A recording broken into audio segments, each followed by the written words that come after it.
Hey everybody, it's Grandmaster Finegold here again with Kid Chess. And this is one of my favorite games, and I think I first saw it when I was a kid. Bobby Fischer, the famous American world champion, and he played an older player, Reuben Fine, and this was actually a series of casual games. They were like hanging out at a chess club and play some quick chess. They didn't use a chess timer. There was no prize money. It wasn't an important tournament game. They were just playing for fun. Now, Reuben Fine was one of the top 2 or 3 players in the United States, and maybe even the world, in the 1930s and maybe early 1940s, maybe.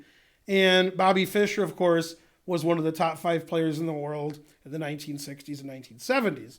This game was played in the early 60s when Reuben Fine wasn't playing chess anymore, but he was hanging out at the chess club.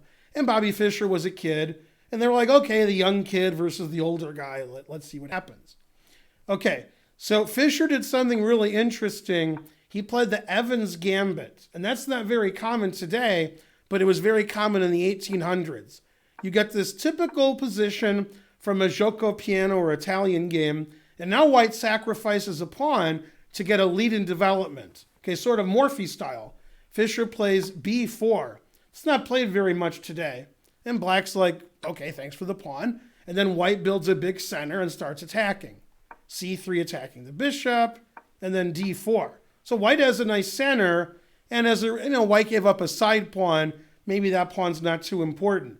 Maybe with that pawn out of the way, we can play bishop a3 and stop black from castling. Maybe our big center is good. Maybe this bishop isn't very good. So white has compensation for a pawn. Black took the pawn, and you'd want to take back, but you can't. You'd like to. That's the point of bishop a5 for black. It pins the pawn to the king. So we can't take back. That's okay, white can castle. And now, grandmasters today do not play the move that Reuben Fine played. Grandmasters today would either move their knight or play bishop to b6. They definitely wouldn't take this pawn.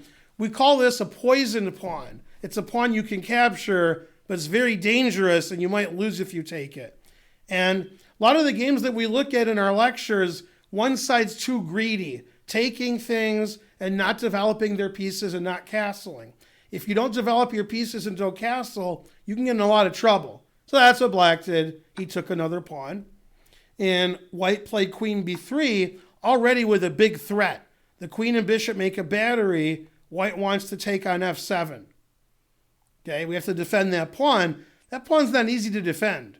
If you play knight h6, I can just take the knight with the bishop. So you're going to have to move your queen. You can move your queen to either square, and he played queen e7.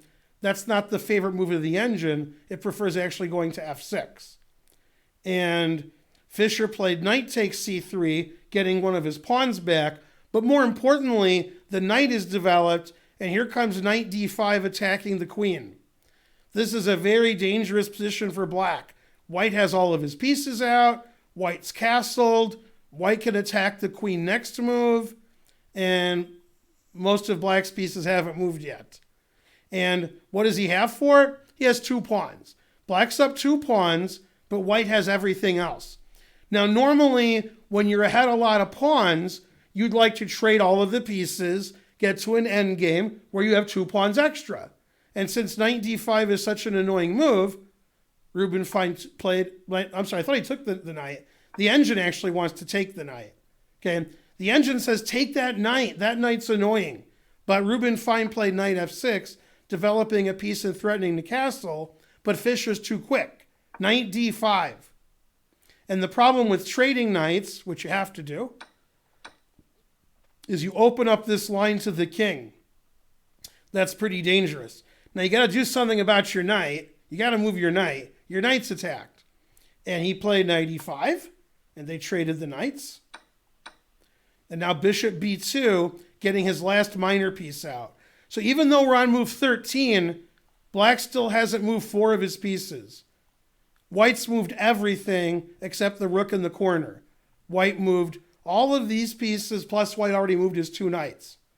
So black's in a lot of trouble. He obviously can't allow bishop takes queen. If he moves his queen, he's got to save this pawn. Otherwise, he'll never castle. So because of that, the right move is pretty obvious. He has to play queen g5. It's the only way to save his queen and protect this pawn. Okay, and Fischer said, I don't want you to protect that pawn. I want to take that pawn. Okay, and there's some tactic in chess called removing the defender, decoy, deflection, making the piece that's doing something good, make it move away. And Fischer's like, wow, that queen is defending this pawn. How could I make that queen move away? And Fischer played h4. He said, would you please take my pawn so then I can take this one? And Fine said, okay, I guess I'll let you do that, because if I don't, if my queen moves somewhere to defend this pawn, I'll get in a lot of trouble on this file. There's queen e3 check, there's rook e1 check. So he took the pawn. He figured, okay, I'll take a pawn, you'll take a pawn, that's fair. And black is still ahead 2 pawns. Black has 6 pawns and white has 4. But as we've seen from previous games, white's castled, black hasn't castled. White got his pieces out. Black didn't get his pieces out. Instead, black made too many queen moves. Okay, now obviously, you can't give up your rook. You need down a rook. So he played rook to g8, the only safe move. And Fischer played rook e1 check, attacking this king.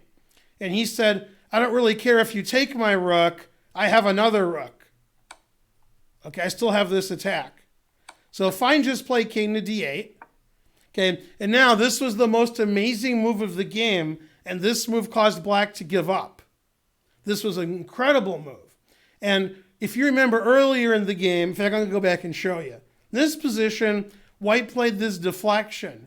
He said, your queen is defending this pawn. Would you move your queen away, please, so I can take that pawn? And that's what happened.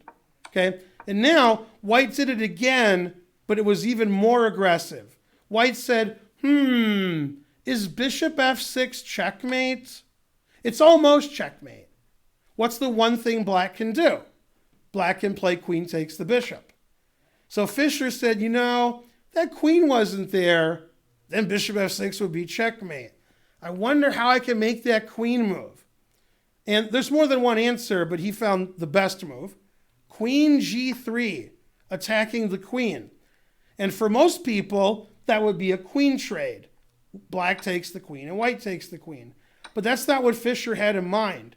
Fischer wanted the king, just like Morphy. He said, if you take my queen, I'm not going to take your queen. I'm going to checkmate you. Checkmate. The game's over. The rook is stopping the black king from moving. Okay. Well, black can't take the queen, and black can't let white play queen takes queen. So what can black do? And no matter how long you sit there, and no matter how long you look at the position, there's nothing you can do. You have to stop bishop f6 mate. You have to stop queen takes queen check. Can't do it. Can't go here, can't go here. If you go here, I can take your queen with my rook.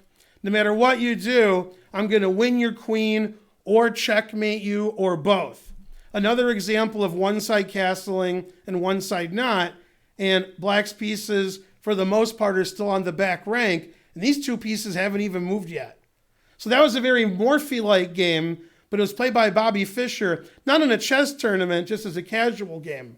Okay, and Fischer, I think, was like maybe 14, 15 years old, but he was still maybe the best player in the United States at that point. That's how strong Fischer was. So a great game from Bobby Fischer, a great attacking game, and instead of getting checkmated, black decided to give up here. That was very Morphy-like, but it was played by another world champion from America, Bobby Fischer. Hope you enjoyed that game. I did. I'm Grandmaster Ben Finegold for Kid Chess. Bye, everybody.